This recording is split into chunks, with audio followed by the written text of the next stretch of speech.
Henry's Journey to Success. Chapter 1.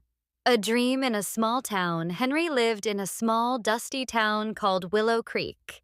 He was 22 years old, tall but thin, with messy brown hair and eyes full of dreams. His family was poor.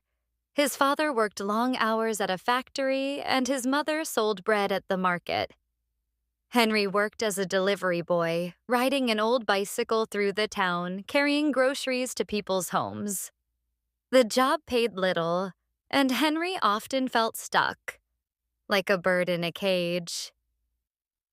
Every night, Henry sat on his creaky bed, staring at the cracked ceiling of his tiny room. He wanted more from life. He dreamed of owning a business, living in a big house, and helping his parents. But those dreams felt far away, like stars he could see but never touch. One evening, while delivering groceries, Henry met Mr. Thompson, an old man who owned the town's only bookstore. Mr. Thompson had kind eyes and a warm smile. He noticed Henry looked tired and sad. "Henry," Mr. Thompson said, handing him a small, worn book. "Read this. It changed my life when I was your age. Maybe it will help you too." The book was called Think and Grow Rich by Napoleon Hill. Henry thanked Mr. Thompson, but didn't think much of it. A book? How could a book change his life? Still, he put it in his bag and rode home under the starry sky.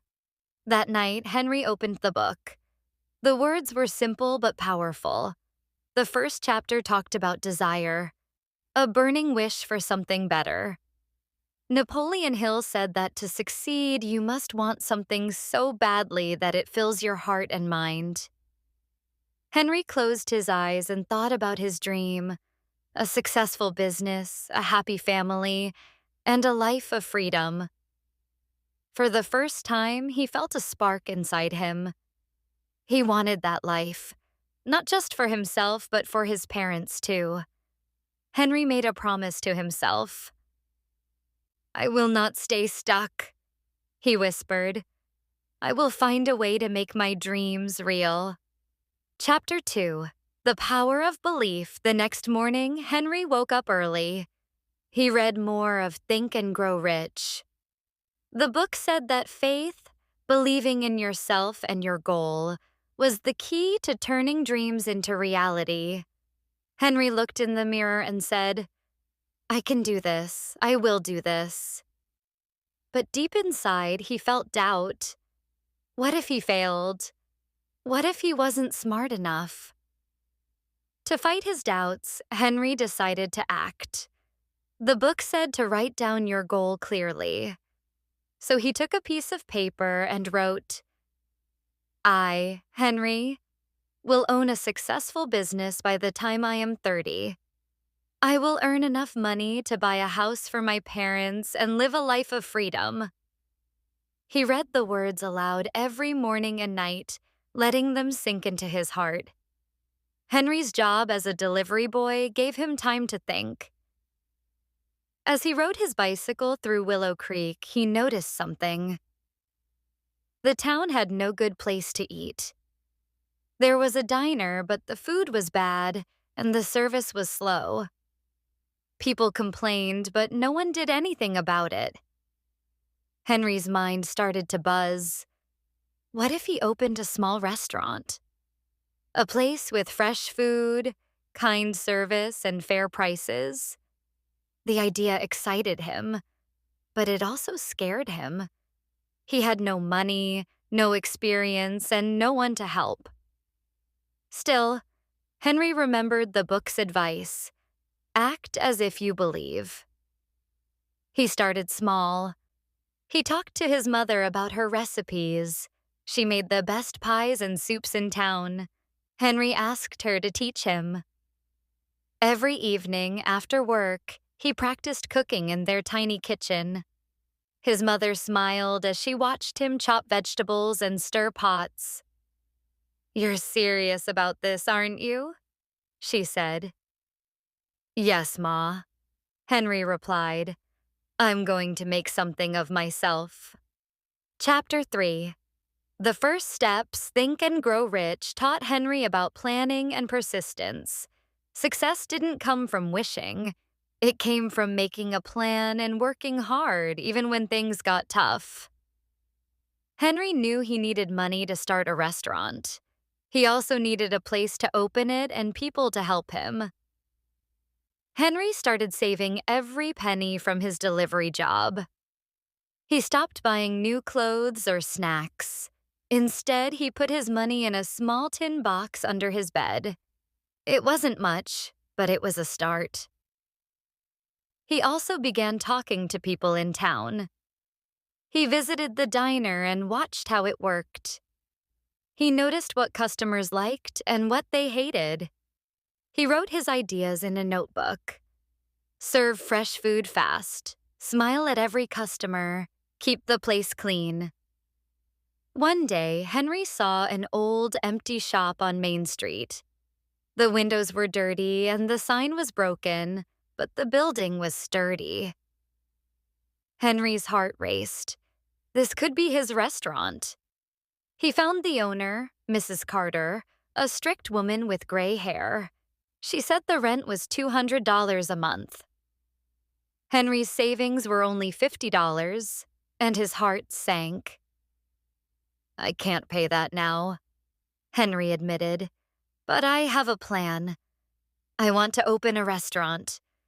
If you give me a chance, I'll pay you every month, I promise. Mrs. Carter frowned. Why should I trust you, young man?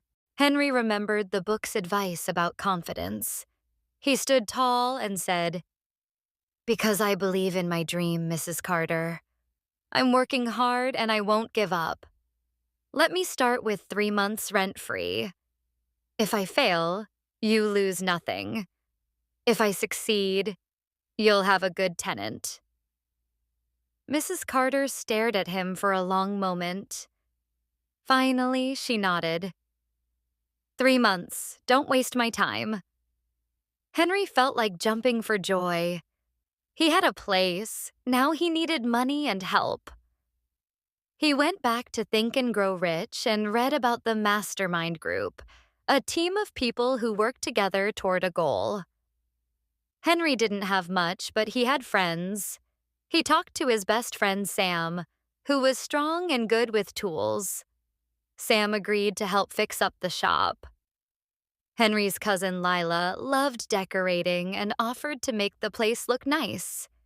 His mother promised to help with the cooking. Chapter 4. Facing Challenges. The next few weeks were hard. Henry, Sam, and Lila worked late every night to clean the shop. They scrubbed floors, painted walls, and fixed broken tables. Henry used his savings to buy paint and cheap supplies. He found old chairs at a yard sale and made them look new. Slowly, the shop started to look like a real restaurant. But problems came. The stove Henry bought was old and broke after 2 days. A storm broke a window, and fixing it cost money he didn't have. Worst of all, some people in town laughed at him. A delivery boy opening a restaurant? They said. He'll fail in a month. Henry felt the weight of their words. Doubt crept into his mind again. What if they were right? One night, he sat alone in the shop, staring at the broken stove. He felt like giving up. Then he pulled out Think and Grow Rich and read about persistence. Napoleon Hill said that every successful person faced obstacles, but they kept going. Henry took a deep breath and said, I won't quit. The next day, he found a solution. He visited Mr. Thompson at the bookstore and asked for advice. Mr. Thompson introduced him to Mr. Lee, a retired chef who lived in town. Mr. Lee had an old but working stove he didn't need. He gave it to Henry for free after hearing his story. I like your spirit, kid, Mr. Lee said. Keep going. Henry also talked to a local farmer, Mr. Brown, who agreed to sell him fresh vegetables at a low price. Henry promised to pay him back later with extra. Slowly, things started to come together. The shop was ready, and Henry named it Henry's Kitchen. He wrote a simple menu: soups, pies, sandwiches, and lemonade, all made with his mother's recipes. Chapter 5: The Big Day. The opening day of Henry's Kitchen was a sunny Saturday. Henry was nervous. Would people come? Would they like the food? He and his team worked all morning to prepare. Lila decorated the tables with flowers. Sam fixed the last broken chair. Henry's mother cooked a big pot of chicken soup that filled the air with a warm, delicious smell. At 11 a.m., Henry opened the door. At first, no one came. Henry's heart sank. But then Mr. Thompson arrived with his wife. Then a family from church walked in. Soon, more people came, curious about the new place. By noon, the restaurant was full. People loved the food. They smiled at Henry's kind service and Lila's cheerful greetings. One customer said, "This is the best pie I've ever had." By the end of the day, Henry's tin box was full of money.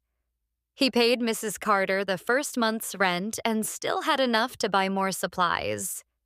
He hugged his mother, Sam, and Lila. "We did it," he said, tears in his eyes. But Henry knew this was just the beginning. Think and Grow Rich said success required constant effort. Henry worked hard to keep the restaurant running. He listened to customers and made the menu better. He saved money to buy new equipment.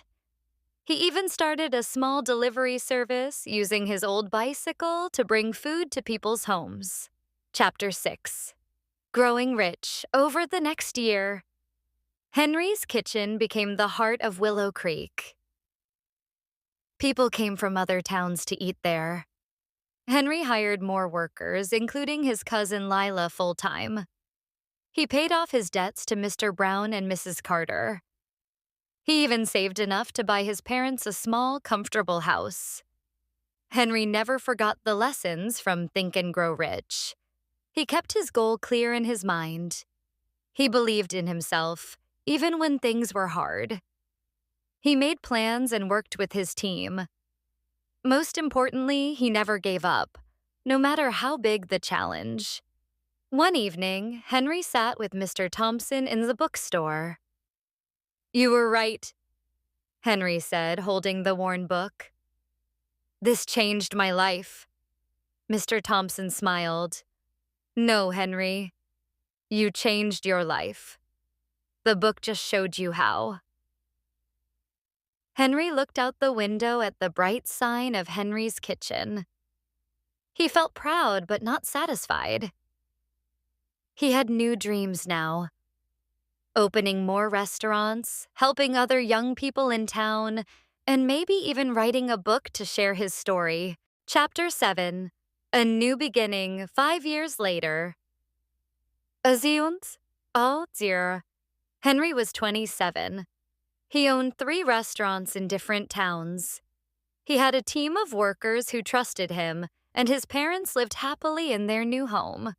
Henry's life was not perfect. There were still challenges, but he faced them with confidence. One day, a young delivery boy came to Henry's Kitchen. He looked tired and hopeless, just like Henry years ago. Henry smiled and handed him a copy of Think and Grow Rich. "Read this," he said. "It might change your life." The boy looked at the book, then at Henry. "Can I really do something big?" he asked. Henry nodded. "If you want it badly enough, believe in yourself, and never give up, you can do anything." As the boy walked away, Henry felt a warmth in his heart. He had grown rich, not just in money, but in purpose, love, and hope. And he knew his journey was far from over.